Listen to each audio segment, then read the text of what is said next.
তো আসসালামু আলাইকুম গাইস, তো সবাই কেমন আছেন? আশা করি সকলেই ভালো আছেন। আলহামদুলিল্লাহ, আপনাদের ভালোবাসায় আমি কিছুটা ভালো আছি। তো আমার এই ব্লগে সবাইকে স্বাগতম এবং আমার এই ব্লগটা প্রথম থেকে একবারে শেষ দেখার আমাকে অনুরোধ রইল। তো আজকে শুক্রবার জুম্মার দিন আমি পুকুর থেকে গোসল টোসল করে আসার পর বাড়ি থেকে আসলাম। বাড়িতে আসার পর রেডি সেডি হয়ে এখন নামাজে যাওয়ার উদ্দেশ্য রওনা দিলাম। তো আমি নিয়মিত ব্লগ করি না, এই মাঝে মধ্যে এই ব্লগটা ছাড়ি। তো একদিন দুই দিন পরে পরে ব্লগ ছাড়ি। তো আমি চেষ্টা করি নিয়মিত ব্লগ ছাড়ার, কিন্তু নিয়মিত ব্লগ ছাড়তে পারি না।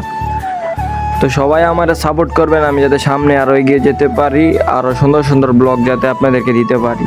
আমার এই ব্লগে সবাইকে একটা কথাই বলি, আমার যদি কোনো ব্লগে যদি কোনো ভয়েস টয়েস ভুল হয়ে থাকে তো ওই ভুলটা আমারে ধরিয়ে দিবেন সবাই, কারণ ভয়েস দিতে হয় তো, তাই একটা দুইটা কথা ভুল হতেই পারে। যদি আপনারা এই ভুলটা ধরিয়ে দেন তাহলে আমার সবচেয়ে বেশি ভালো হইব। আর এইভাবে আমাকে সবাই সাপোর্ট করবেন, আর আমার ভিডিওগুলো পেলে সবাই লাইক কমেন্ট শেয়ার করে দিবেন। এদিক দিয়ে হাঁটতে হাঁটতে প্রায় গেটের সামনে এসে পড়লাম। তারপর গেট দিয়ে ভিতরে ঢুকলাম। ভিতরে ঢুকার পর আমরা এখন মসজিদের ভিতরে ঢুকবো।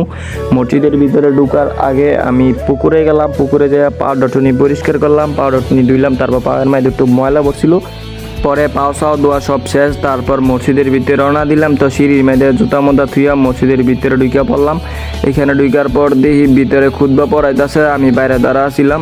তারপর ওইখানে কতক্ষণ দাঁড়াইয়া পরে আমি সুন্নতটা পরে নিলাম। পরে নেওয়ার পর দেখি ভিতরে নামাজে দাঁড়িয়ে গেছে সবাই। তারপর আমিও ভিতরে যা নামাজে দাঁড়িয়ে যাবো। তারপরে এখানে দেখি দুষ্ট পোলাপান শয়তানি করতেছে।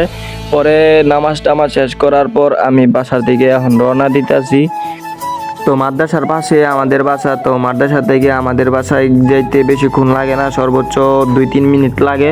একটা ব্লগ ভিডিও বানাইতে গেলে ভাই অনেকক্ষণ পরিশ্রম করতে হয়। যারা ব্লগ ভিডিও বানায় তারাই বোঝে যে ব্লগ ভিডিওর মধ্যে কতটুকু পরিশ্রম করতে হয়। ব্লগ ভিডিওর মধ্যে সবচেয়ে বেশি পরিশ্রম হয়েছে যখন আপনি ব্লগ ভিডিওর মধ্যে ভয়েস দিতে যাবেন, তখন করলাম ভয়েসটা যদি মিলাইতে গেলে না হইলেও আধা ঘন্টা 1 ঘন্টা লাগে সর্বোচ্চ।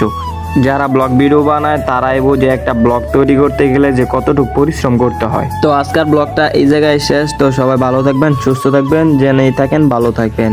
আসসালামু আলাইকুম।